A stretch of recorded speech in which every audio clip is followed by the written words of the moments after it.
సుందరము, రమణీయము, కమనీయము ఎన్నో చెప్పచ్చు. కానీ సుందరం అనే మాటకి సుతరాం ఆద్రియతే ఇది సుందర అన్నారు. ఇక్కడ అందరి చేత ఆదరింపబడేవాడు, అంతేకాదు ఆనందం కలిగించేవాడు సుందరుడు. ఇది గొప్ప నిర్వచనం అండి. ఆనందం కలిగించేవాడే అందగాడు. ఒక్క మాటలో తేలిపోయింది. ఇది అందరూ ఒప్పుకుంటారు, ఒప్పుకోరా చెప్పండి? ఇక్కడ అందరికి ఆనందం కలిగించేవాడెవడో వాడు సుందరుడు, వాడి కాండ సుందరకాండ. అందరికి ఆనందం కలిగించిన వాడెవడు ఇప్పుడు వెతుకుదాం. అందరికి ఆనందం కలిగించిన వాడు రామచంద్రుడు. ఎందుకంటే ఆయన అవతారమే ఆనందం కోసం వచ్చింది. ఆనందం తానైన వాడే ఆనందం ఇవ్వగలడు. కాంతి తానైన సూర్యుడే కాంతినివ్వగలడు. ఆనందం తానైన పరమాత్మే ఆనందాన్ని ఇవ్వగలడు. అందుకే రాముడంటే ఆనంద స్వరూపుడని ముందే అర్థం చెప్పుకున్నాం. రమయతి ఇది రామ, ఆయన ఆనంద స్వరూపుడు. ఎక్కడ ఉంటే ఆనందిస్తుంటే ప్రతి వాళ్ళ ఆనంద రూపం నుండి ఆత్మయే ఆయన అని చెప్తూ రమించువారెవరురా రఘుత్తమ నినువిన శమాది షడ్గుణగణ సకల భువన జనులలో రమించువారెవరురా అని తెలియజేశాడు కదా.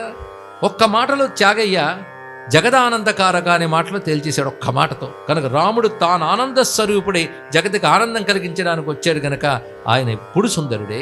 ఇంకా అమ్మవారి గురించి చెప్పనే అక్కర్లేదు, ఆవిడే త్రిపుర సుందరి. ఈ మాటని సాహసించి అనట్లేదండి. సుందరకాండ పారాయణ క్రమములు 3 విధాలుగా ఉన్నాయి. సంప్రదాయంలో ఉన్న విషయం ఇక్కడ చెప్తున్నాం, లేనిది అన్వయించడం లేదు. ఉన్నది చెప్పుకోవడానికి సమయం సరిపోకపోతుంటే లేనిది తెచ్చే సమయం ఎక్కడ ఉంటుంది? సుందరకాండ ఒక పారాయణ గ్రంథం, ప్రత్యేక పారాయణ గ్రంథం. రామాయణం అంతా పారాయణ గ్రంథం అయినప్పటికీ సుందరకాండ ప్రత్యేక పారాయణ గ్రంథమే కదా. నా పని రహస్యాలే చెప్పడం కనుక కథ అక్కడక్కడ చెప్పినా పర్వాలేదు. ఆ సుందరకాండ పారాయణ చేసేటప్పుడు 3 క్రమములు ఉన్నాయి. ఒక క్రమము అస్య శ్రీ సుందరకాండ మహామంత్రస్య వాల్మీకి ఋషి అని చెప్తూ శ్రీ సీతారామచంద్రో దేవత, రామచంద్రుడి దేవతగానే చెప్తూ ఒక పారాయణ క్రమం. రెండవ క్రమం ఏంటి? హనుమాన్ దేవత అంటారు. ఇక్కడ హనుమంతుడిని దేవతగా చెప్తూ హనుమద్ ఉపాసనలో సుందరకాండ పారాయణ వినియోగింపబడుతుంది. హనుమత్ కథా పారాయణం అంటే సుందరకాండ పారాయణ అందరూ చేస్తారు, అవునా కదండి?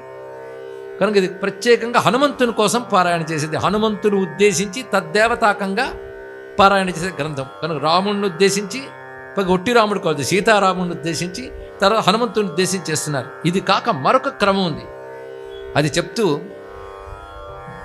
ఆ మంత్ర విశేషం. దీనికి దేవత ఎవరు అంటే శ్రీ లలితా మహాత్రిపుర సుందరి స్వరూపిణి శ్రీ సీతాదేవత అని చెప్తారు.